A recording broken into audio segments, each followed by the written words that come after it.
बिस्मिल्लाहिर्रहमानिर्रहीम। अस्सलाम वालेकुम डियर व्यूअर्स। आज का टॉपिक बहुत ज़बरदस्त उन्वान है, अल्फाज नस्लों का तारुफ करा देते हैं।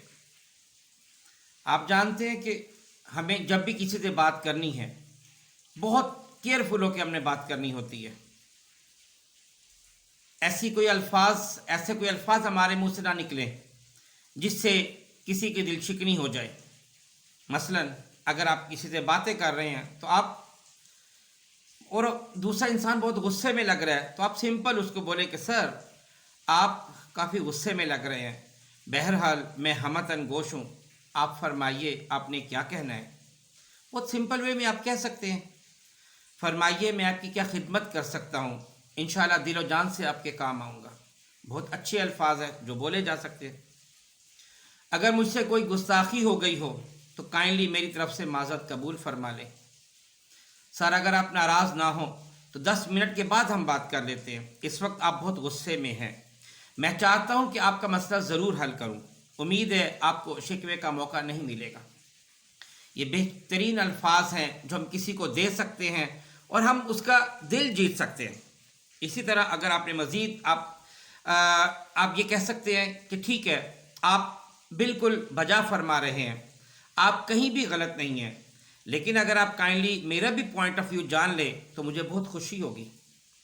अब इस तरीके से आप अपनी बात भी कह देंगे और आप दूसरे को नाराज़ भी नहीं करेंगे। या मैं फिर बता रहा हूँ कि हमारे जो अल्फाज है वो हमारी नस्लों का तारुफ कराते हैं। इसी तरह आप कह सकते हैं, मुझे अफसोस है कि मेरी किसी बात से आपको गुस्सा आया और आप अफसरदा हुए, मैं दिली तौर पर आपसे माज़रत खा हूँ, उम्मीद है कि आप खुश दिली से मुझे माफ़ कर देंगे। अगर कोई आपकी अपीयरेंस पर कोई कमेंट्स पास करता है तो बड़े ह्यूमरस वे में बस टॉपिक बदल लें। अगर कोई शख्स पब्लिकली आपका राज लीक कर रहा है तो चेहरे पर थोड़ी सी सख्ती लाएं, उसको थोड़ी सी नाराज़गी फील करवाएं और टॉपिक बदल लें। जब कोई क्लाइंट, कोई ग्राहक वगैरह आपके साथ बदतमीज़ी से पेश आए तो बड़े धीमे लहजे में दलील के साथ जवाब दें, वरना तमाशा लग जाएगा। आवाज़ ऊंची ना करें क्योंकि अगर तमाशा लग गया लोग उसका साथ देंगे। जब कोई दोस्त आपका हद क्रॉस करे तो उसे मौके पे कुछ ना कहें, अलहदगी में समझाएं ताकि दोस्ती ख़त्म ना हो सकता है उसकी जो बातें हैं वो स्लिप ऑफ टंग हो। इसी तरह अगर आपका बॉस आपसे बदतमीज़ी से पेश आए तो उस वक्त आप साइलेंट रहें, खामोश हो जाएं और फिर अगले दिन दोपहर के बाद तकरीबन 2-3 बजे अलहदगी में उसे एहसास दिलाएं कि सर आपने कल गुस्से में निहायत गैर मुनासिब से अल्फाज इस्तेमाल किए जिससे मुझे मैं थोड़ा सा नाराज़ हुआ या मैं हर्ट हुआ आपके अल्फाज से। तो ये इस तरह के अल्फाज हैं कि जिसमें वो आपसे बॉस आपका नाराज़ भी नहीं होगा और आपने अपनी बात जो वो कन्वे भी कर दी और आइंदा वो आपके साथ बहुत अच्छे तरीके से इंशाल्लाह पेश आएगा। इसी तरह याद रखें कि अगर आपके मुंह में कोई चीज़ है, आप खा रहे हैं, तो उस मौका पर आप बात ना करें, यानी आपका माउथ फुल हो तो आप उस वक्त बात ना करें। और अगर आप बात करते हुए ना तो बहुत लाउडली बोले ना बहुत सॉफ्टली बोले। कुछ ऐसी चीज़ें हैं जिससे आपको अवॉइड करना है क्योंकि ये वो टॉपिक्स हैं, वो बातें हैं जिससे दोस्तियों में दरारें पैदा हो जाती हैं। मसलन कंट्रोवर्शियल इश्यूज़ हैं, उस पर बात ना करें। अपनी जो फैमिली के प्रॉब्लम्स हैं, मियाँ बीवी के मसाइल हैं, माँ बाप के मसाइल हैं, उनको भी डिस्कस ना करें।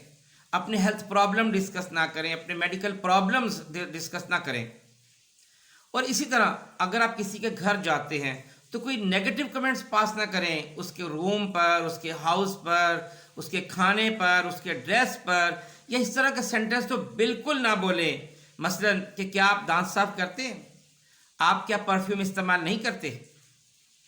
याद रखें, आपका मूड जैसा भी हो आप दूसरों से चेयरफुली बात करें, यानी बाकी लोग आपकी कंपनी में हमेशा अच्छा फील करें। बात करते हुए शॉटिंग कभी ना करें, अपनी दलील को मजबूत करें, यानी आपकी आवाज़ ऊंची नहीं होनी चाहिए, दलील मजबूत होनी चाहिए। इसी तरह बात करते हुए please, kindly, sorry, excuse me sir कहकर बात करें। اور آپس میں وہ ٹاپک ڈسکس کریں جو تمام لوگوں کو یا جو دو آپس میں باتیں کر رہے ہیں ان کی انٹرسٹ کا ٹاپک ہو، اکیلا آپ کی انٹرسٹ کا نہ ہو۔ اگر آپ کے اپنے دوست کے ساتھ بے تکلفی ہے تو اس میں بھی آپ لمٹ رکھیں، ڈسٹنس کبھی ختم نہ کریں۔ اسی طرح بات کے جواب میں ہوں، ہاں، اوہ وغیرہ نہ کہیں، مکمل فکرے کے ساتھ جواب دیں، کیونکہ میں نے آپ کو جیسا بتایا ہے کہ آپ کی گفتگو آپ کے خاندان اور آپ کی نسل کا تعارف کراتی ہے۔ اسی طرح بات کرتے ہوئے آپ دوسروں پر طنز نہ کریں، اس کو احساس کمتری، انفیریٹی کمپلیکس کا احساس نہ دلائیں، اس کو انڈر اسٹیمیٹ نہ کریں، اس کے رنگ و روپ کو نشانہ نہ بنائیں، بے شک کالا رنگ ہو اس کو نشانہ نہ بنائیں، قد چھوٹا ہو اس کو نشانہ نہ بنائیں، اس کی چال ڈھال کو نشانہ نہ بنائیں، اور یعنی آپ کا یا اس کی باتوں کا جو انداز ہے اس کو بھی نشانہ نہ بنائیں۔ آپ اس کی کسی بات کو نشانہ نہیں بنائیں گے، اس کے نیگیٹو نہ دیکھیں، اس کے پازیٹیو دیکھیں کہ اس کے پازیٹیو جسچرز کیا ہیں، اس کی خوبیاں کیا ہیں، اس کی ایٹریبیوٹس کیا ہیں، اس کی اچھی باتوں کو دیکھیں۔ اور آپ بھی اپنے سٹائل میں بات کرتے ہوئے ہمیشہ دھیمے لہجے میں، دلیل کے ساتھ، آرام کے ساتھ اس کی سیلف ریسپیکٹ کو مد نظر رکھتے ہوئے بات کریں، اس کی سیلف ریسپیکٹ کبھی انجر نہ ہونے دیں۔ یاد رکھیں کہ ہر انسان کی سیلف ریسپیکٹ ہوتی ہے، چاہے وہ چھوٹا ہو چاہے بڑا ہو، بوڑھا ہو، مرد ہو، عورت ہو، ہر انسان کی سیلف ریسپیکٹ ہوتی ہے، چاہے وہ آپ کی اولاد ہو، چاہے وہ آپ کا اسپاؤس ہو، ہر انسان کی سیلف ریسپیکٹ ہوتی ہے۔ کسی کی سیلف ریسپیکٹ کبھی مجروح نہ ہونے دیں، کیونکہ الفاظ نسلوں کا تعارف کراتے ہیں۔ بہت شکریہ، السلام علیکم ورحمۃ اللہ وبرکاتہ۔